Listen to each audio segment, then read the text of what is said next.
à toutes et à tous, encore merci d'être avec moi, de me suivre et d'être un peu plus nombreux chaque jour à me suivre sur Instagram et sur cette chaîne YouTube, La Mère Alex. Encore merci à vous pour votre soutien. C'est à vous que je dédicace cette vidéo. Oui, je suis la génération Philippe Risoli, pardonnez-moi.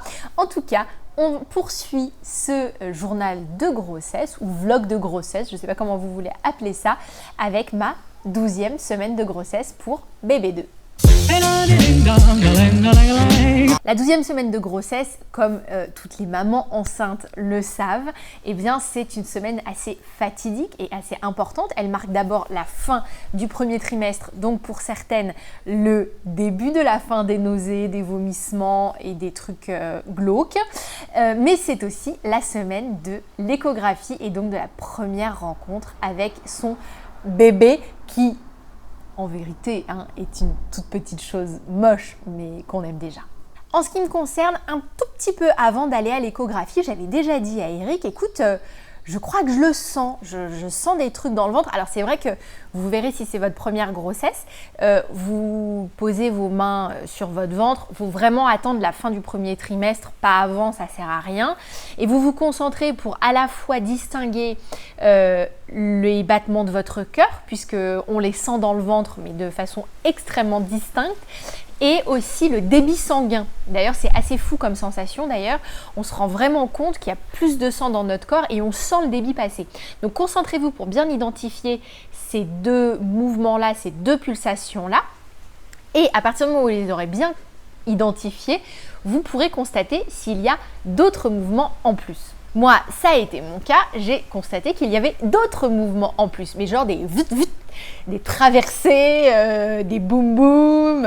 Alors évidemment, je ne sentais pas des coups de pied, bien sûr, la bestiole faisait 5 cm, donc non. Mais je sentais qu'il y avait du mouvement. Et quand je me suis installée sur la table pour l'échographie, j'ai compris ce mouvement. J'ai un bébé sauteur. Toute l'échographie, ça a été un sketch. À partir du moment où elle a posé le rouleau sur mon ventre, on a vu, mais le troll qui faisait doing, doing, doing, doing. Vous savez, il était couché comme ça, et puis d'un coup, il faisait ch'toum, ch'toum, ch'toum. Mais c'était fou. Et la nana, elle pétait les plombs, elle était là, mais arrête de bouger, arrête de bouger, arrête de bouger. Il faut que je regarde tes bras, il faut que je regarde. Il jetait ses bras, il jetait ses jambes, il y en avait de tous les côtés. Et j'ai dit, ah ben, je comprends pourquoi je le sens. Et elle m'a répondu, oh mais c'est pas possible, il est beaucoup trop petit. J'ai fermé ma bouche, mais oui, je le sens et je le sens bien. Pendant cette échographie, on a donc pris toutes les mesures du corps du bébé, donc le périmètre crânien, la longueur crânio-caudale, donc de la tête jusqu'au coccyx, je crois, donc pour voir vraiment toute la longueur.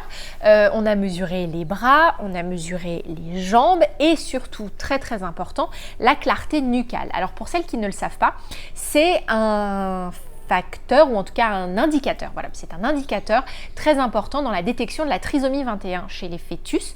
En fait, il faut mesurer l'épaisseur de la nuque. Donc vraiment, il compte l'épaisseur de l'os, on voit la moelle à l'intérieur, etc. Il faut que ça ne dépasse pas, il faut que ça soit en dessous de 3 mm dans mon souvenir. Il faut que ce soit en dessous de 3 mm pour garantir que l'enfant ne soit pas atteint de trisomie 21.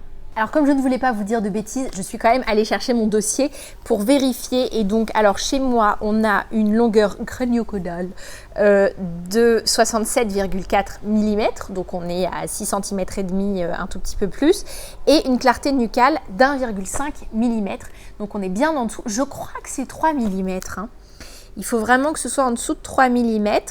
Et du coup, elle m'a prescrit dans la foulée les marqueurs sériques qui se font par prise de sang. Voilà, nanana.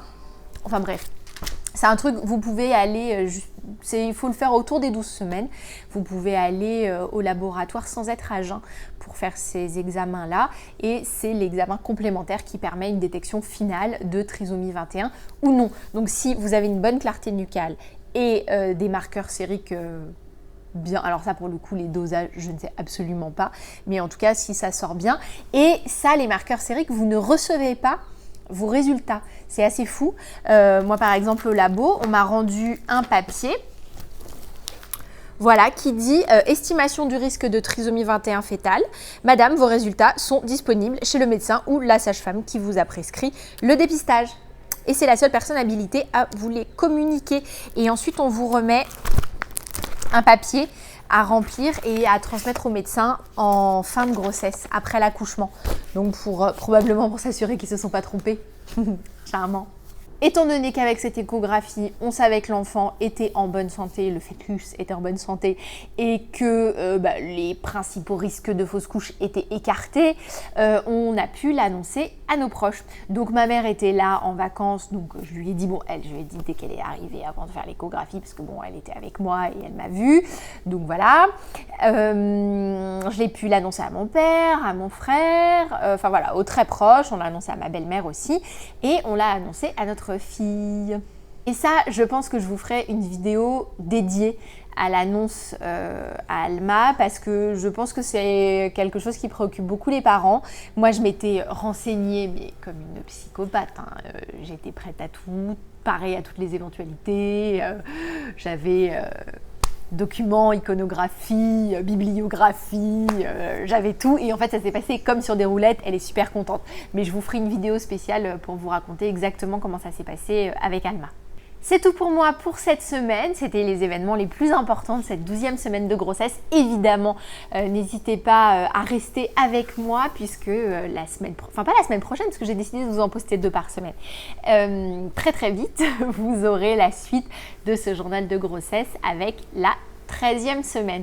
D'ici là, portez-vous bien, prenez soin de vous et de votre petit bidon si vous êtes dans le même cas que moi. A plus, bye bye.